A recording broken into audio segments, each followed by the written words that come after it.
हार के पीछे खास करके हमारे 3 विधानसभा सिकंदरपुर, बांसडीह और बेलथरा रोड और वहाँ का जिलाध्यक्ष संजय यादव शुरू से मेरे खिलाफ कार्यकर्ताओं को भड़काने में लगा हुआ था और सभी मंडल अध्यक्षों को बराबर निर्देशित करता था कि भारतीय जनता पार्टी को वोट नहीं करना है, रविंद्र कुशवाहा को चुनाव हराना है। और इसी अभियान में शुरू से अंत तक लगा रहा। हमारे सलेमपुर में यहाँ पर प्रदेश सरकार की राज्य मंत्री है विजय लक्ष्मी गौतम, ये एक दिन भी प्रचार करने के लिए सलेमपुर में कहीं नहीं निकली और अपने लोगों को लगा करके सुनियोजित तरीके से मेरा विरोध कराया और विरोध करा के हर बूथ पर जहाँ पर उसके कुछ लोग हैं उन लोगों ने हराने का काम किया। तो हम समझते हैं कि 3500 मात्र 3500 से जो मेरी हार हुई है, इसके पीछे बलिया के जिलाध्यक्ष संजय यादव और सलेमपुर की विजय लक्ष्मी गौतम जो राज्य मंत्री है, इनका हाथ है। और जिलाध्यक्ष की पूरी टीम जिलाध्यक्ष की लगी थी कि हराने के लिए।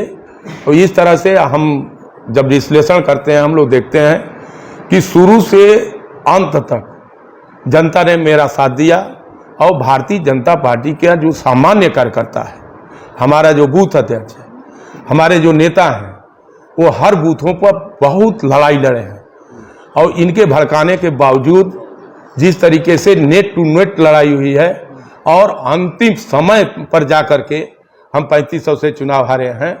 तो जिस तरह से जनता ने मेरा साथ दिया, कार्यकर्ताओं ने साथ दिया, हम उनका आभार व्यक्त करते हैं। भीतर घात तो मैं तो सीधा सीधा मैं बोल रहा हूँ ना कि अब भीतर घात नहीं कर रही है, ये भीतर घात नहीं था, ये सीधे मुझको हराने का षड्यंत्र था संजय यादव और विजय लक्ष्मी गौतम का। ये दोनों पहले से ही मिले हुए थे और मिल करके ये सब षड्यंत्र करके और मुझको हराने में भूमिका थोड़ी सी किया है, लेकिन कार्यकर्ता हमारे साथ मजबूती के साथ खड़ा था, लोग भाजपा के लोग खड़े थे, इसलिए मामूली वोट से मैं चुनाव हारा हूं। अगल बगल आप देखिए बहुत ज्यादा वोटों से लोग चुनाव हारे हैं। ये तो सही बात है कि भारतीय जनता पार्टी का कोई कैंडिडेट अगर चुनाव हारता है तो ये मोदी जी की भी हार है, योगी जी की हार है।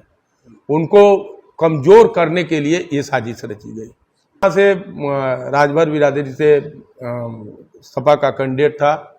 स्वाभाविक रूप से जो राजनीतिक प्रक्रिया हम लोगों की है और जिस तरह से राजनीति प्रभावित होती है जातियों के गोलबंदी में, उसके बावजूद हर जाति का वोट हमको मिला है। वो चाहे राजभर समाज हो, चाहे ठाकुर समाज हो, ब्राह्मण समाज हो, हर समाज के लोगों ने वोट दिया है। और परिणाम ये साबित करता है जब अरविंद राजभर भी 1,70,000 से समथिंग सही हो, पता नहीं आंकड़ा हमको नहीं है, 1,70,000 से अगर चुनाव हार रहे हैं तो कहीं ना कहीं इसमें कमी है। जो पकड़ ओम प्रकाश जी की और उनकी पार्टी की थी, जो बेसूट है उनका, उस पर असर पड़ा है। और दूसरी चीज़ है कि उत्तर प्रदेश हो या चाहे देश हो, इस बार का चुनाव में कोई बहुत बड़ा मुद्दा जनता के बीच नहीं था जिस पर क्रिया प्रतिक्रिया होती। ये सामान्य सा चुनाव, एक तरह से हम कह सकते हैं मुद्दा विहीन चुनाव हो गया था, जिसके कारण क्यों नहीं मुद्दा बना पाया पार्टी का संगठन पूरी तरह से यहाँ की परिस्थितियों से अवगत है। आपने कराया है? नहीं, हमने नहीं करा है, खुद वो लोग चुनाव के पीरियड में आ रहे हैं, उन लोगों ने देखा है। फिर पार्टी ने जो टीम बनाई है वो आएगी, वो टीम जांच करेगी कहाँ से गलती हुई है, किस लोगों ने गलत किया है, और पार्टी को जो निर्णय लेना होगा लेगी। आप क्या मांग करेंगे, ऐसे जिलाध्यक्ष को हटाने की? हम नहीं, हमारे तो चले तो एक क्षण भी वैसा आदमी जिलाध्यक्ष नहीं रहना चाहिए। मांग करेंगे कि हटाया जाए? नहीं, पार्टी को निर्णय लेना है, पार्टी निर्णय करेगी जो। ऐसे जिलाध्यक्ष को यहाँ नहीं रहना चाहिए, नहीं रहना चाहिए, एक क्षण भी इसको पद पर नहीं। पार्टी के लिए बहुत ही भीतर घाती नहीं, वो समाजवादी पार्टी का एजेंट है, एजेंट है, 5 साल विधायक रहा, केवल एक वर्ग विशेष का काम करता था।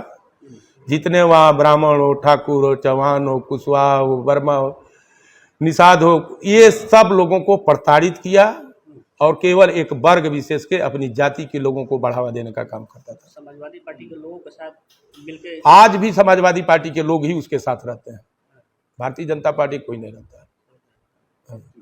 कोई भारतीय जनता पार्टी के कुछ नेता हैं जिनको पता नहीं क्या घुट्टी पिलाया है, वो अध्यक्ष उसको बना दिए। ऐसे आदमी को अध्यक्ष ही नहीं होना चाहिए। अगर आप ये वीडियो YouTube पर देख रहे हैं तो हमारे चैनल को सब्सक्राइब करें और बेल आइकन को दबाना ना भूलें। अगर आप Facebook पर ये वीडियो देख रहे हैं तो हमारे पेज को लाइक करें।